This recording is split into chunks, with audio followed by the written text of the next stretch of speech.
Hello दोस्तों, solution by PJ में आप सबका स्वागत है। आज आप लोगों के लिए लेके आ गई हूँ स्टैटिक जीके जीएस सेशन, जो कि इसमें आपको मिलेगा टॉप 70 का कलेक्शन। तो चलिए आज के प्रश्नों पर करते हैं बार, देखते हैं टॉप 70 प्रश्न में क्या है कुछ खास। शिव कुमार शर्मा का नाम किस वाद्य यंत्र से जुड़ा है, ये आपसे पूछा गया। तो सितार, संतूर या नाद स्वरम या फिर इनमें से कोई नहीं। तो शिव कुमार शर्मा जो किस यंत्र से जुड़े हैं, वाद्य यंत्र से, ये हो जाएगा ऑप्शन नंबर बी यानी कि संतूर। अब बढ़ जाते हैं अगले प्रश्न की ओर। कोणार्क नृत्य उत्सव भारत के किस राज्य में मनाया जाता है? इस प्रश्न को करिएगा स्टार मार्क, क्योंकि बहुत बार ये प्रश्न पूछा जा चुका है। यहाँ तो आपसे नृत्य उत्सव पूछा गया है कि भारत के किस राज्य में मनाया जाता है। तो ये किस राज्य में मनाया जाता है? ओडिशा में। तो ऑप्शन नंबर सी होगा राइट आंसर।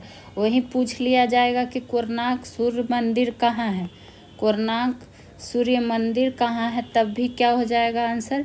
यही हो जाएगा उड़ीसा। और यही राज्य में कौन सा नृत्य उत्सव मनाया जाता है? कोणार्क नृत्य उत्सव। चलिए बढ़ते हैं आज के तीसरे प्रश्न की ओर। Modi governance new surge of communalism पुस्तक के लेखक कौन है? ये प्रश्न इस बार के एग्ज़ाम में पूछे जा चुके हैं, TRE 3 के एग्ज़ाम में। तो इस प्रश्न को ध्यान रखिएगा। तो इस बुक का भी नाम आपको ध्यान रखना है, हो सकता है आपसे क्वेश्चन पलट के बुक ही पूछ दे। तो इस पुस्तक का जो लेखक हैं वो कौन हो जाएंगे? Sitaram Yechury. Option number C हो जाएगा राइट आंसर। चलिए अब बढ़ते हैं अगले प्रश्न की बारी बारी से। आपको हर विषय का टॉप 100, टॉप 50, टॉप 70 सब का कलेक्शन दिया जा रहा है।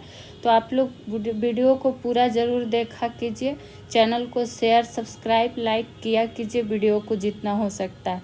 अब आइए प्रश्न नंबर 4 पे। 2011 की जनगणना के अनुसार इनमें से कौन भारत का सबसे अधिक आबादी वाला महानगरीय शहर है? तो किसके अनुसार ये ध्यान देना है। तो अभी 2011 की जनगणना के अनुसार ही पूछा जा रहा है। तो कौन हो जाएगा? कोलकाता, मुंबई, दिल्ली या चेन्नई? तो इनमें से जो हो जाएगा वो हो जाएगा मुंबई। Option number B. बढ़ते हैं 5वें प्रश्न की ओर। भारत के किस राज्य में नटंजलि उत्सव मनाया जाता है? अभी कौन सा नृत्य उत्सव पूछा गया था? कोणार्क। यहाँ आ गया है नटंजलि उत्सव। हर एग्जाम में आपको 1 से 2 प्रश्न इसका मिल जाता है, मेला महोत्सव उत्सव से। तो ऐसे प्रश्नों को ध्यान देना है। ये मनाया जाता है कहाँ? गोवा में, तमिलनाडु में, उत्तर प्रदेश में या फिर राजस्थान में? तो मनाया जाता है तमिलनाडु में। ऑप्शन नंबर बी होगा हमारा राइट आंसर। बढ़ते हैं अगले प्रश्न की ओर। जनसंख्या में प्रति 1000 पुरुषों पर महिलाओं की संख्या को क्या कहा जाता है? यही ध्यान रखना है कि पूछा क्या गया।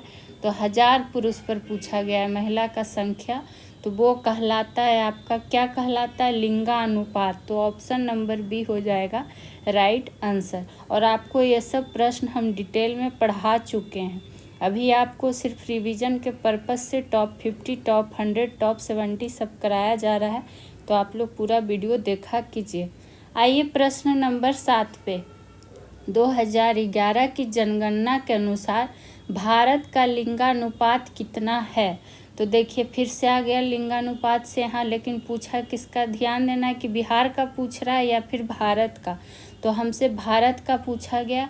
तो 1000 पुरुष तो ऑप्शन में देखिए सब पे है, लेकिन 940 महिला है या 740 महिला है या 640 महिला है या 840 महिला। और ऐसे ऑप्शन में नज़दीक एक जैसे दिखने वाले में बहुत दिक्कत होता है, तो ध्यान से आंसर करना। तो ऑप्शन ए हो जाएगा राइट आंसर, प्रति 1000 पुरुषों पर 940 महिला। ठीक, अब बढ़ जाते हैं 8वें नंबर प्रश्न की ओर। निम्नलिखित में कौन सा त्यौहार राजस्थान से जुड़ा है? किससे? तो राजस्थान से। ये राज्य का नाम भी ध्यान रखना है। तो देख लेते हैं, गुड़ी पड़वा, बोनालू, बूंदी उत्सव, माथो नारंग। तो राजस्थान से जो इसमें जुड़ा है वो है बूंदी उत्सव। तो ऑप्शन नंबर सी होगा राइट आंसर। अब बढ़िए अगले प्रश्न, जो कि 9 नंबर आ गया। FIH पुरुष हॉकी विश्व कप 2023 में किस देश ने जीता। इसमें आपको स्टैटिक जीके जीएस का सेशन है, यानी आपको हर विषय का जोड़ा गया है। करंट अफेयर से लेके बिहार से लेके साइंस, ज्योग्राफी, हर चीज़ का क्वेश्चन डाला गया है। तो ये 2023 का पूछ रहा है। तो पुरुष हॉकी विश्व कप उस टाइम विजेता कौन बना था? जर्मनी। तो ऑप्शन नंबर डी हो जाएगा राइट आंसर। और ऐसे प्रश्नों को करंट अफेयर की दृष्टि से ध्यान रखना है। प्रश्न नंबर 10 पे आते हैं। ओडिसी नृत्य शैली मूल रूप से किस राज्य से संबंधित है? तो ये तो आप लोग आसानी से आंसर दे दीजिएगा, क्योंकि क्वेश्चन में ही आंसर छुपा हुआ है।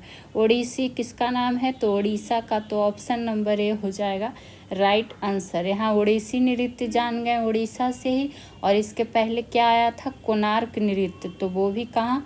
तो ओडिशा का। तो 2 नृत्य जान गए उड़ीसा का। अब आइए 11 नंबर प्रश्न पे। निम्नलिखित में कौन सा मानक साधन है जिसके द्वारा भारत में चुनाव कराए जाते हैं? तो ये चारों ऑप्शन को देख लेते हैं। ब्लॉकचेन, ईमेल, मतपत्र या फिर इलेक्ट्रॉनिक वोटिंग मशीन, जिसको शॉर्ट में ईवीएम भी कहते हैं। तो आपको पता है ये इलेक्ट्रॉनिक वोटिंग मशीन ही है जिसके द्वारा मतलब भारत में चुनाव कराए जाते हैं। ऑप्शन नंबर डी होगा राइट आंसर। और हाँ, जब टॉप 100 का प्रश्न रहता है तो हो सकता है कि हमसे जल्दी जल्दी में 1-2 क्वेश्चन का आंसर गलत निकल जाता है, उस टाइम उतना ध्यान नहीं जाता है। तो अच्छा है कुछ लोग कमेंट करते हैं तो खुशी होता है कि चलिए बहुत ध्यान से आप लोग क्लास को देखते हैं।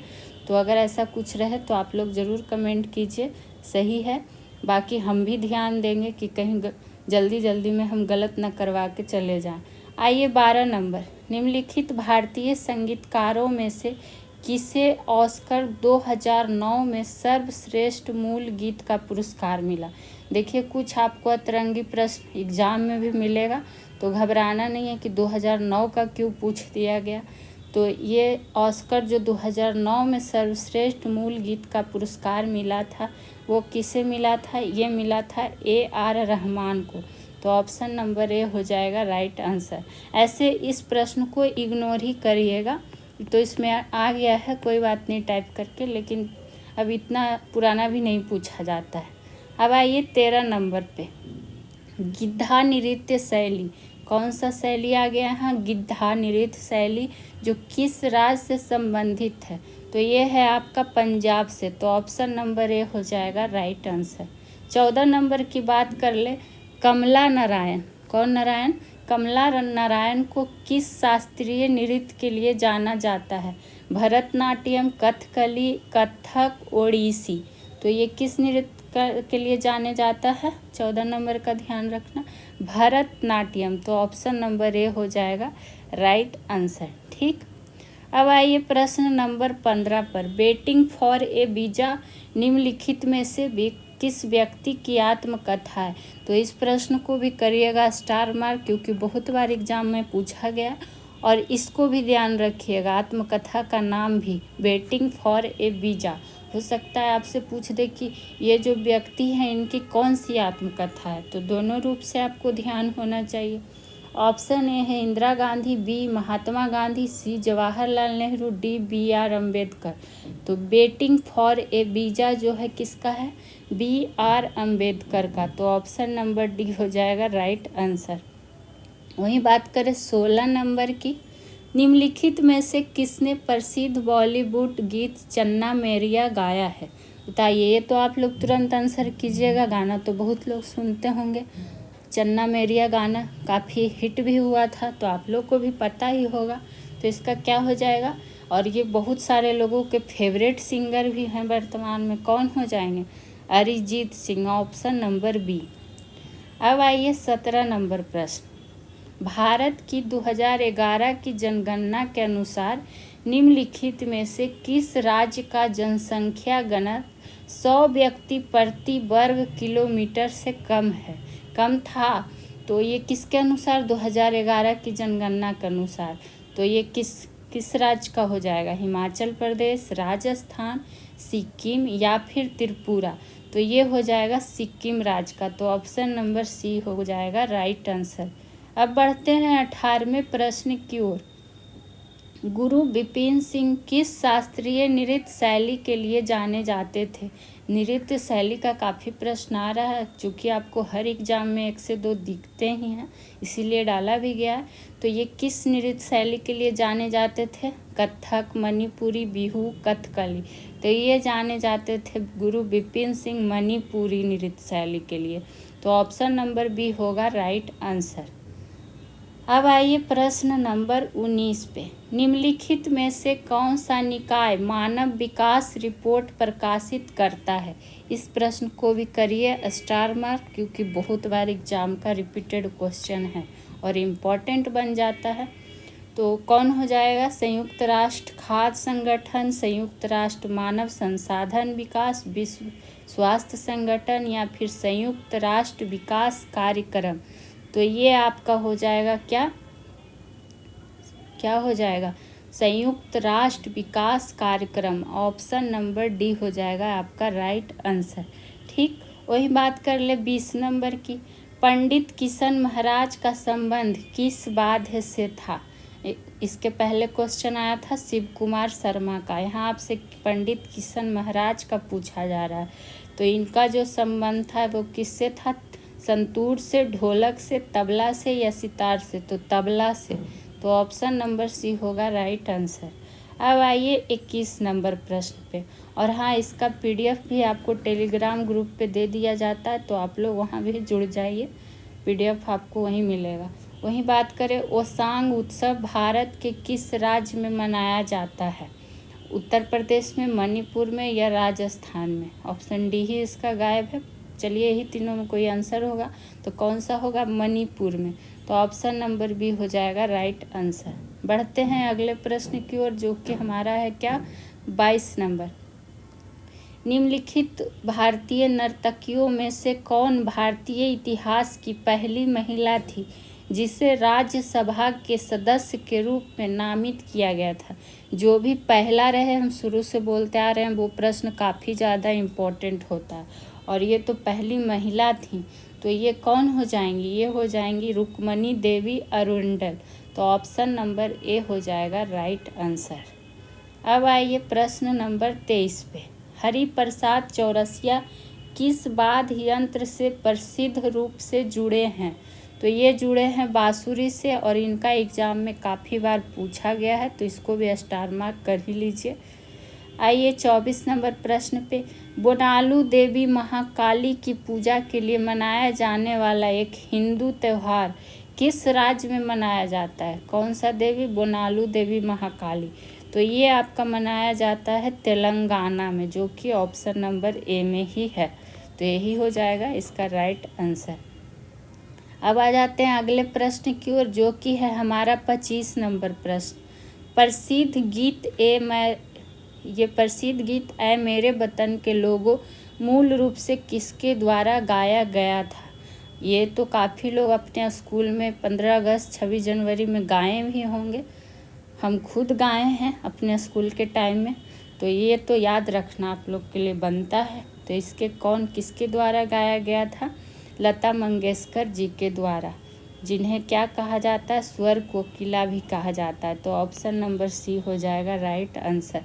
अब आइए 26 नंबर प्रश्न। जनसंख्या में प्रति 1000 पुरुषों पर महिलाओं की संख्या को क्या कहा जाता है? तो ये प्रश्न पहले भी मिल चुके हैं। लिंगानुपात कहलाता है 1000 पुरुष पर 940 महिला।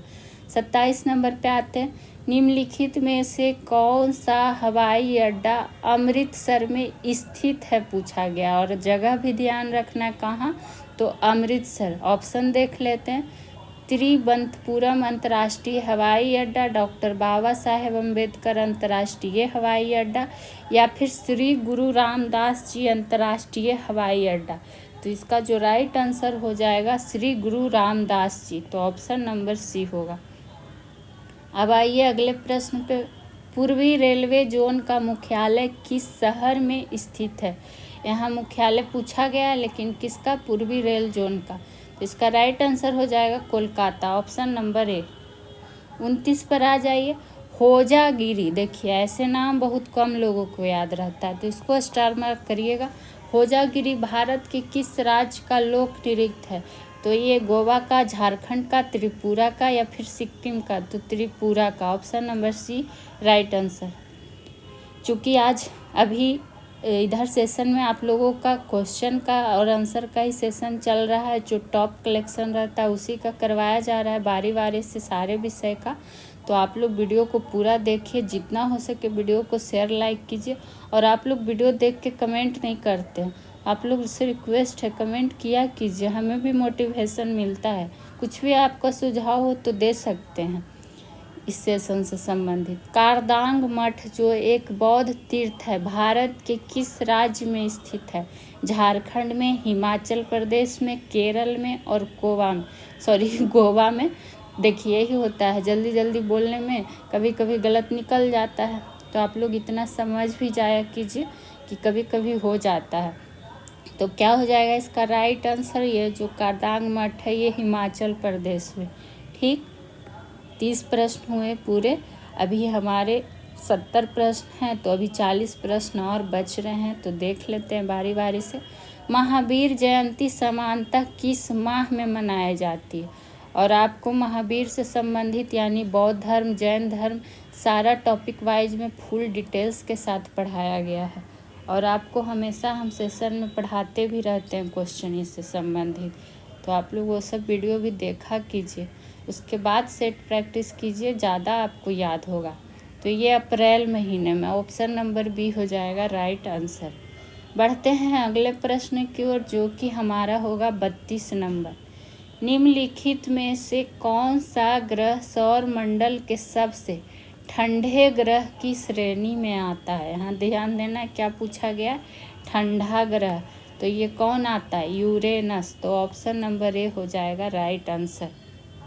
ठीक, 33 नंबर पे आते हैं। निम्नलिखित में कौन सा अनुच्छेद शिक्षा के अधिकार से संबंधित है? अनुच्छेद कर लीजिएगा, शिक्षा के अधिकार से संबंधित है। तो अनुच्छेद भी आपको हम पढ़ा चुके हैं बढ़िया से पॉलिटी का सेशन में। अनुच्छेद 21 का ए हो जाएगा right answer, option number A. और इस प्रश्न को भी कर लीजिए स्टार मार्क, चूँकि है तो आपका टॉप प्रश्नों का ही कलेक्शन, लेकिन इसमें भी जो ज़्यादा बार पूछा गया है उसको ज़्यादा याद रखना ज़रूरी है। 34 नंबर पे आ जाते हैं। किस बंदरगाह को भारत के पहले हरित बंदरगाह के रूप में विकसित कहा जाता है? हरित बंदरगाह, तो ये कौन सा हो जाएगा? दीनदयाल बंदरगाह, पारादीप, पोर्ट ब्लेयर या फिर हल्दिया बंदरगाह? तो ये हो जाएगा हल्दिया बंदरगाह, ऑप्शन नंबर डी। ह से हरित, ह से हल्दिया, ध्यान रह जाएगा। 35 नंबर पे आइए। किस शैवाल को अंतरिक्ष शैवाल कहा जाता है? अब आ गए हैं शैवाल पे कि किस शैवाल को अंतरिक्ष शैवाल कहा जाता है? एसिटाबुलरिया, गेरेसिलेरिया, क्लोरेला बल्गारिस या बेलोनिया? तो ये जो कहा जाता है अंतरिक्ष शैवाल, क्लोरेला बल्गारिस। तो ऑप्शन नंबर सी।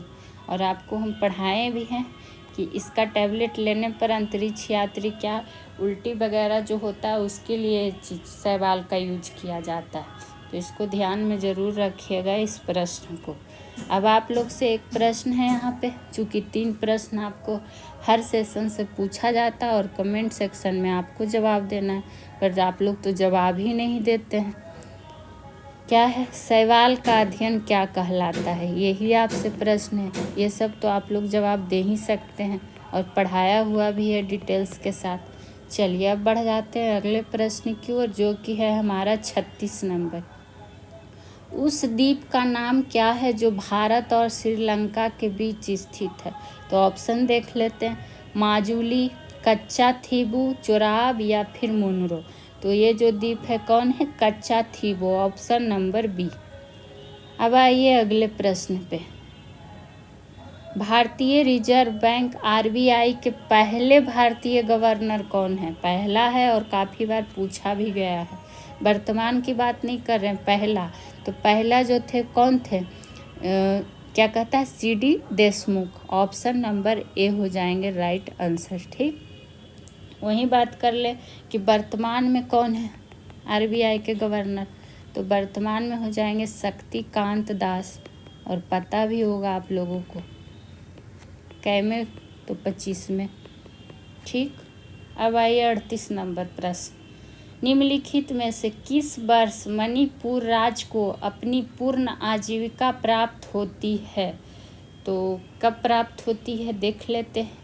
ये आपका होगा कब? 21 जनवरी 1972 को, जो कि हमारा है ऑप्शन नंबर डी।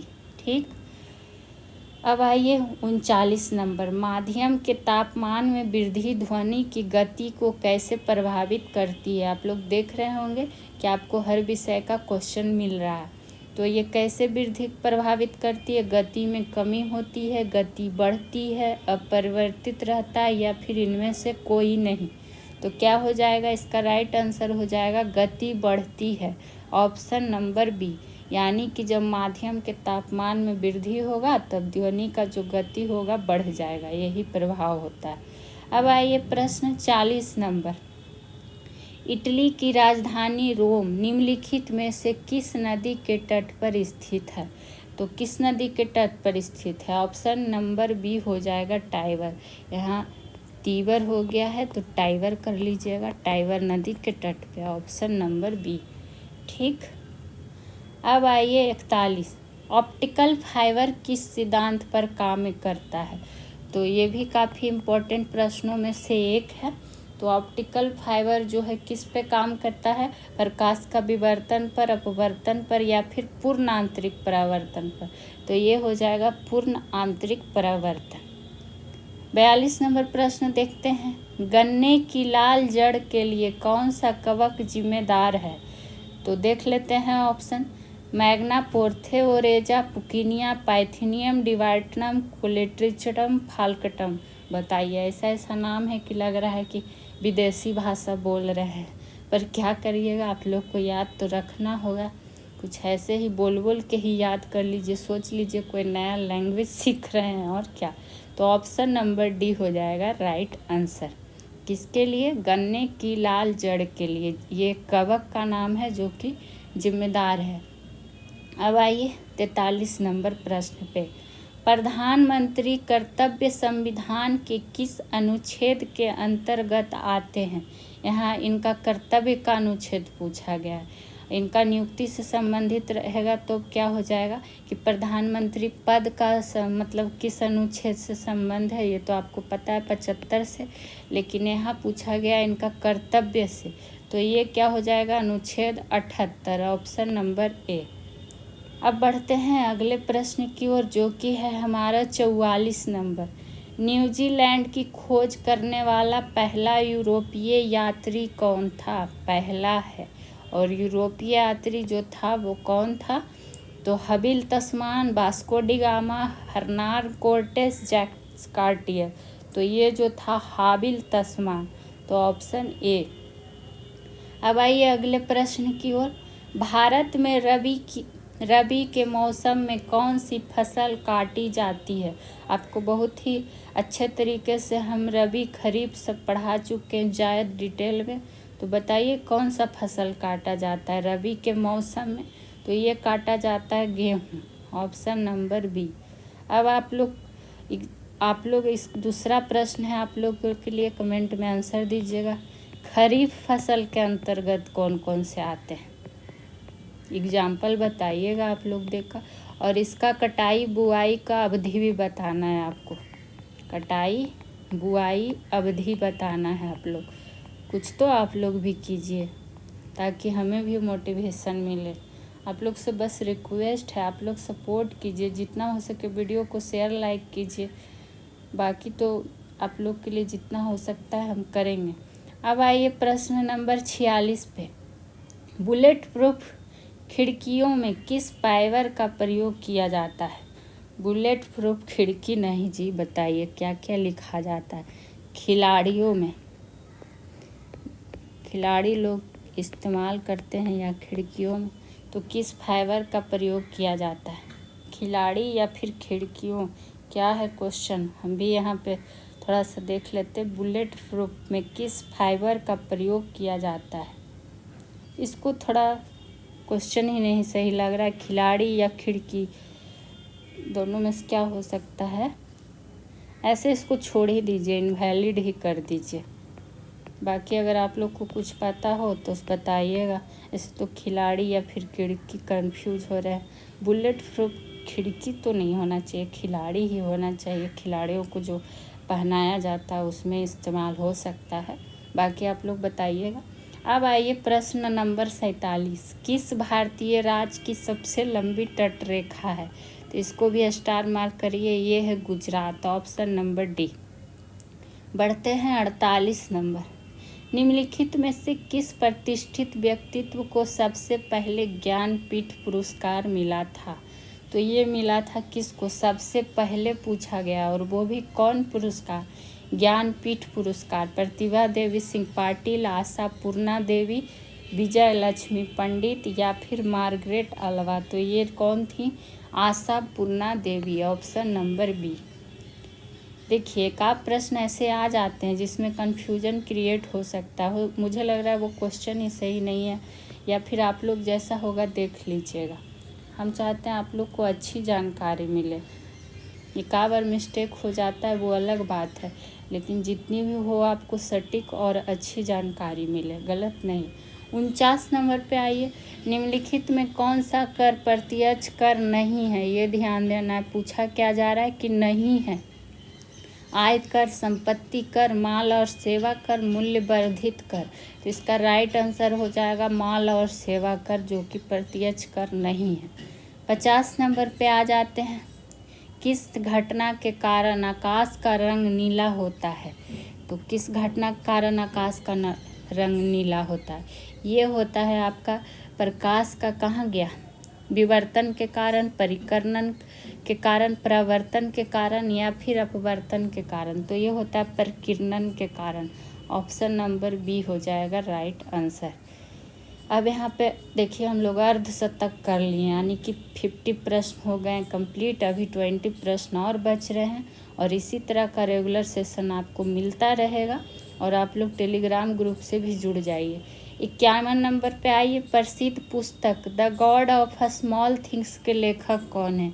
इस प्रश्न को भी करिए स्टार मार्क। तो इसके लेखक है अरुंधति राय, ऑप्शन नंबर डी। वहीं बात करें 52 नंबर पे। भारतीय संविधान के किस संशोधन अधिनियम ने पंचायतों की शुरुआत की? तो जो पंचायतों की शुरुआत हुई थी वो किसमें? 73वां संविधान संशोधन, तो ऑप्शन नंबर ए। 53 नंबर की बात कर ले तो मैक्सिको की खाड़ी और अटलांटिक महासागर किस जलडमरू मध्य से जुड़ते हैं? मलक्का से, बेरिंग से, फ्लोरिडा से या पाक से? तो ये हो जाएगा फ्लोरिडा से। 55 नंबर पे आते हैं। कौन सा उपवेद कला और संगीत से संबंधित है? जब संगीत आ गया तो देखिए उपवेद कला और संगीत से संबंधित है। आयुर्वेद, गंधर्ववेद, धनुर्वेद, शिल्पवेद। यहाँ देखना है ध्यान, ये नहीं कि संगीत देखें और सामवेद टिक करके निकल गए। यहाँ पूछ रहा है उपवेद, वेद नहीं। तो कला और संगीत से जो संबंधित है आयुर्वेद, तो ऑप्शन नंबर ए हो जाएगा राइट आंसर। सॉरी गंधर्ववेद जी, आयुर्वेद बोल दिए। ये क्या हो जाएगा? गंधर्ववेद, ऑप्शन नंबर बी हो जाएगा राइट आंसर। ठीक, अब बढ़ जाते हैं अगले। और हाँ, आपको वैदिक सभ्यता पूरा डिटेल में पढ़ाया हुआ है टॉपिक वाइज में। उसमें चारों वेद भी आपको पढ़ा चुके हैं डिटेल्स के साथ, जिसमें वेद उपवेद सबका बताया गया है। यहाँ था उपवेद कला और संगीत से संबंधित है, तो गंधर्ववेद से। अब आइए 55 नंबर प्रश्न पे। निम्नलिखित में से किसने स्टेथोस्कोप की खोज की?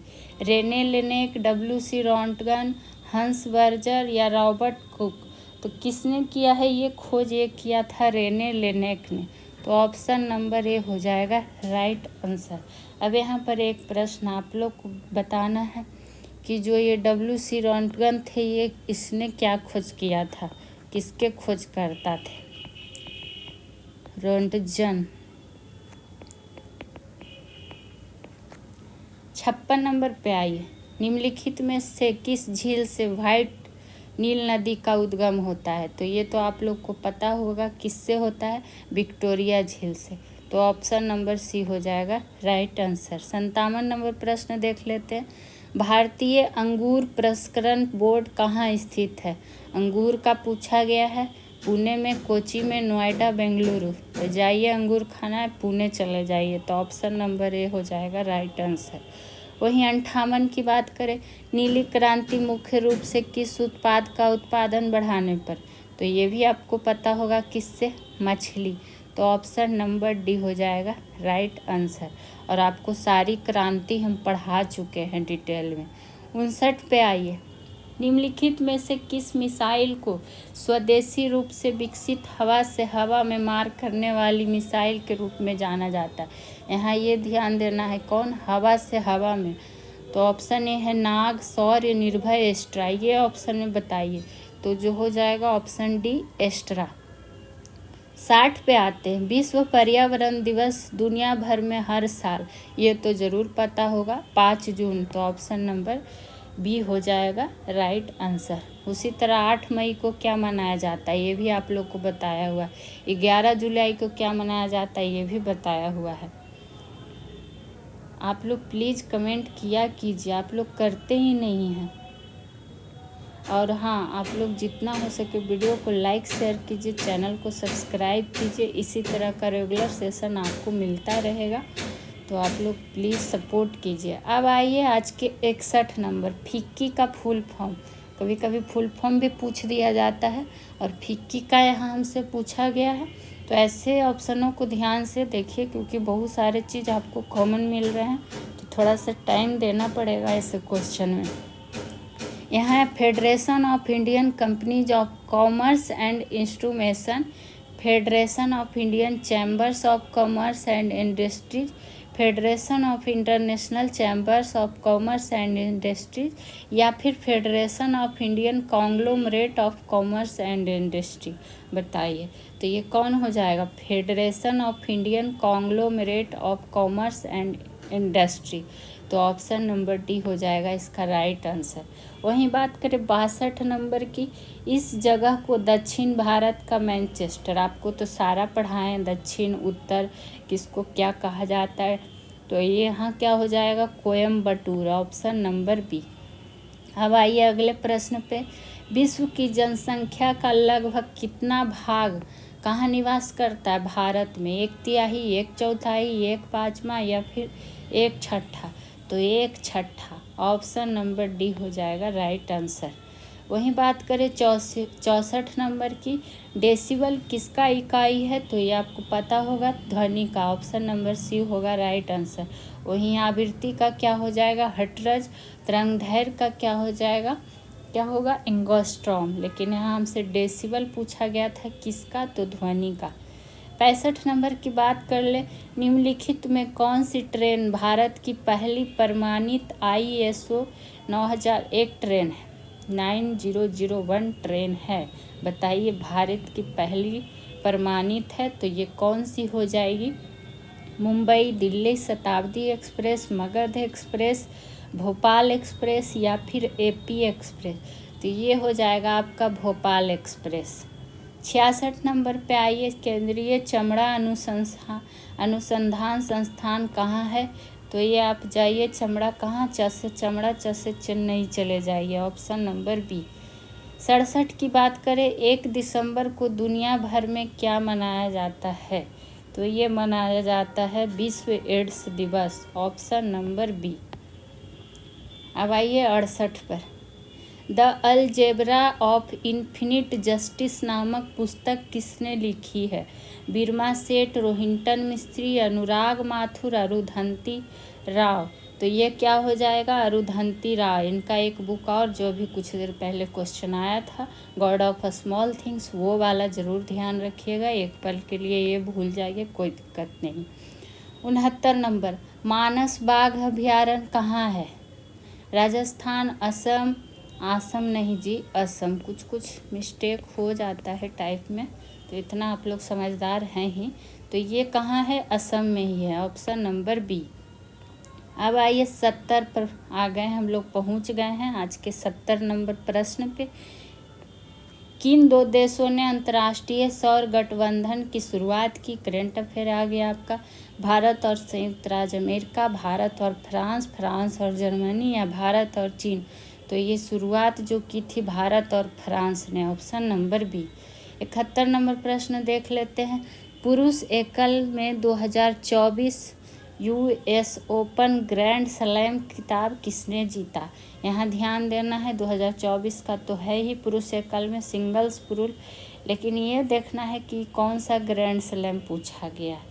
तो ये जीत गए हैं कौन? Jannik Sinner. कहाँ है? Option number C. देखिए क्या टाइप हो गया, जेनिक सिनर। यहाँ इनका पूरा नाम क्या है? यानिक सिनर, जो कि पुरुष एकल में सिंगल पुरुष एकल में क्या है? यूएस ओपन ग्रैंड खिलाफ स्लैम खिताब जीता है यानिक सिनर जी ने।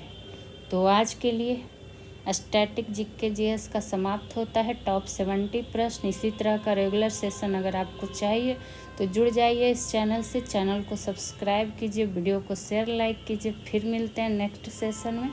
तब तक के लिए खुश रहिए, मस्त रहिए, स्वस्थ रहिए। Thank you.